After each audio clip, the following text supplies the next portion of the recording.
ചേച്ചിക്ക് എന്നെ ഫസ്റ്റ് കൊടുത്തു കേട്ടോ. അങ്ങനെ അമ്മ പൈസയെല്ലാം വാങ്ങി. ഒരുപാട് സന്തോഷം.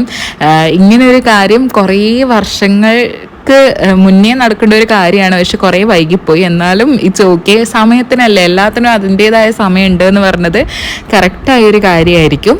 അങ്ങനെ വേറൊരു പാഴ്സൽ നമ്മൾ വേറൊരിടത്ത് കൊണ്ട് കൊടുക്കാമെന്ന് പറഞ്ഞിട്ടുണ്ടായിരുന്നു. അമ്മേൻ്റെ കമ്പനിയിൽ തന്നെ ഉള്ള ഒരു ആൻറ്റിക്ക് വേണ്ടിയിട്ടാണ്.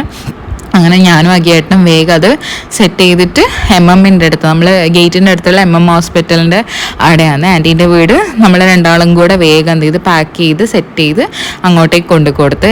ഇപ്പം തന്നെ ഒരു 4 മണി ആവാനായിട്ടുണ്ടായിന്.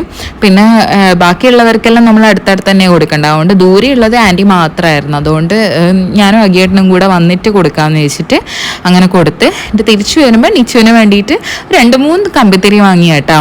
നമുക്ക് ഈ പ്രാവശ്യം വലിയ വിഷുവൊന്നുമില്ല, പക്ഷേ നിച്ചുവിന് ഇതിലൊരു എക്സൈറ്റ്മെൻ്റ് അല്ലേ, ചെറുപ്പത്തിൽ ഇങ്ങനെ പൊട്ടിക്കലെല്ലാം. അതുകൊണ്ട് 2-3 കമ്പിത്തിരി വാങ്ങാമെന്ന് വിചാരിച്ചിട്ട് ഓക്ക് പിടിക്കാൻ പറ്റുന്ന അത്യാവശ്യം നീളമുള്ള കമ്പിത്തിരി വാങ്ങി. ചെറുതുണ്ടായിരുന്നു, പക്ഷെ ഓക്ക് കൈ പൊള്ളിയിട്ടുണ്ടെങ്കിലും വിചാരിച്ച് നമ്മൾ കുറച്ച് വലുത് തന്നെ വാങ്ങിയിട്ടുണ്ടായിരുന്നു. വേറെ പടക്കങ്ങളൊന്നും വാങ്ങിയിട്ടുണ്ടായിരുന്നില്ല.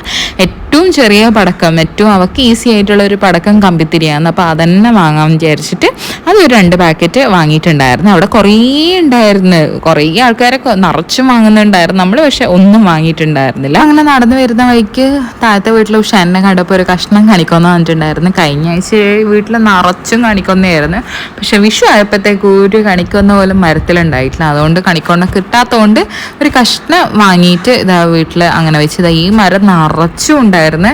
എൻ്റെ ഈ പ്രാവശ്യം ഞാൻ ഒരു ഫോട്ടോ ഇട്ടിട്ടുണ്ടായിരുന്നു ഇൻസ്റ്റയിൽ. അതിൽ ആ ഫോട്ടോ ഞാൻ അഗിയേട്ടനോട് പറഞ്ഞെടുപ്പിച്ചതാണ്. കാരണം അറിയാം അടുത്ത ആഴ്ച വരുമ്പോൾ ഒന്നും ഉണ്ടാവില്ല എന്നുകൊണ്ട് ഇതാ ഈ മരം നിറച്ചിങ്ങനെ പൂത്ത് നിൽക്കുന്നുണ്ടായിരുന്നു, പക്ഷെ ഒന്നും ഉണ്ടായിട്ടില്ല. നമ്മൾ ചക്ക പറിക്കാൻ പോവുക കേട്ടോ. വീട്ടിൽ തന്നെ ചക്കയുണ്ട്. അപ്പോൾ കണി വെക്കാൻ വേണ്ടിയിട്ട് ഇവിടെ ഏട്ടൻ്റെ അടുത്തും നമുക്കും എല്ലാം ചക്ക വേണമല്ലോ. അതുകൊണ്ട് 2 ചക്ക ഇടുന്ന് പറിക്കാമെന്ന് വിചാരിച്ച്. ചെറിയ ചക്കയാണ്, വലിയ ചക്കയൊന്നുമല്ല. പിന്നെ ഈ കാണുന്ന വഴികളും പറമ്പൊന്നും നിങ്ങൾ തീരെ ശ്രദ്ധിക്കേണ്ട, കാരണം ഇത് അമ്മേൻ്റെ ഒരു ഏരിയ ആണ്. അമ്മേൻ്റെ നടുന്ന ഒരു സ്ഥലമെല്ലാമാണ്. നമുക്ക് വളമല്ല, ഇങ്ങനെ തന്നെയാണ് നമ്മൾ ഈ ചപ്പന്നെയാണ് വളമായിട്ട് കൊടുക്കുക മരത്തിന്. അതുകൊണ്ട് ഇങ്ങനെ ഒരു സ്ഥലം, കാട് പിടിച്ചൊരു സ്ഥലം പോലെ ഉണ്ടാവുകയെ. പിന്നെ 2 ചക്ക ഒരേപോലത്തെ ഒരു ചക്ക എടുക്കാമെന്ന് വിചാരിച്ച്, ഇടിച്ചക്ക എടുക്കാമെന്ന് വിചാരിച്ചു. അങ്ങനെ ആകുമ്പോൾ നമുക്ക് വറവോ കറിയോ അങ്ങനെ എന്തെങ്കിലും ആക്കിയിട്ട് കഴിക്കാമല്ലോ. അങ്ങനെ ഒരു 2 ഇടിച്ചക്ക മുറിച്ചെടുത്തിട്ടുണ്ട്. വലുതാവും, നല്ല ടേസ്റ്റാണ് ഇവിടുത്തെ ചക്ക. പക്ഷേ ഈ പ്രാവശ്യം എല്ലാ ചക്ക ആവാൻ വേണ്ടിയിട്ട് നല്ലോണം ലേറ്റ് ആയിട്ടുണ്ടായിരുന്നു. അല്ലെങ്കിൽ ഈ സമയമാകുമ്പോൾ വലിയ ചക്ക ആവേണ്ടതാണ്, പക്ഷെ ലേറ്റായിപ്പോയി എന്തെല്ലാം ആയിട്ട്. അങ്ങനെ ഞാൻ കുറച്ച് പാക്ക് ചെയ്ത് കഴിഞ്ഞപ്പോൾ തന്നെ അനിയൻ പാക്ക് ചെയ്യാമെന്ന് പറഞ്ഞു ബാക്കിയുള്ളത്.